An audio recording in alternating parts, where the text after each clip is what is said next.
जय जगन्नाथ सांग माने आज छतरा ग्राम माँ उड़ा पर्व आरंभ हो जाते सुंदर लगुच परिवेश केते आध्यात्मिक लगुच परिवेश माँ बिना जमी सबकि अंधार। आज आम आम परिवार सहित समस्ते बुलवाक जाइलु बुलवा सहित माँ दर्शन कलु। माँ दर्शन सारी आम देखिलु माँ आविर्भाव जो दासी होता केते सुंदर भाव में अरट उपर उड़ी चली समस्ते बहुत जनसमागम आपण मैंने आसिले कि ना कमेंट्रे कहे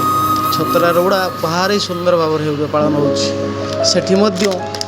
ग्रामांचल ग्रामवासी माध्यम यात्रा परिवेशन होत्रा एमती गोटे मध्यम जे कि से जनसाधारण मानक कि आज आजिकार आम मानकर समाज में घटुवा सूचनावली की नहीं सूचना करी समस्त को जन दीजिए एमती करवा ठीक कि भूल कि आगू आप मैंने कौन हे कौन ना यात्रा मध्यम जन दी जाता सहित आम यात्रा भी देखिलु मेला भी बुलिलु बहुत बढ़िया लगे कि परिवेशटी एत सुंदर लगुए ना कौन करवा किंतु समस्ते मनर मध्य सहित भगवान को माँ को डाकु हे माँ आम मनस्कामना पूर्ण कर आपण मानकर जदि किसी मनस्कामना थाए आपण मैंने माँ पाखु जाई डाकिले माँ आपण मान मनस्कामना पूर्ण कर सहित यात्रा सजासजी चली यात्रा काम जोरदार चली।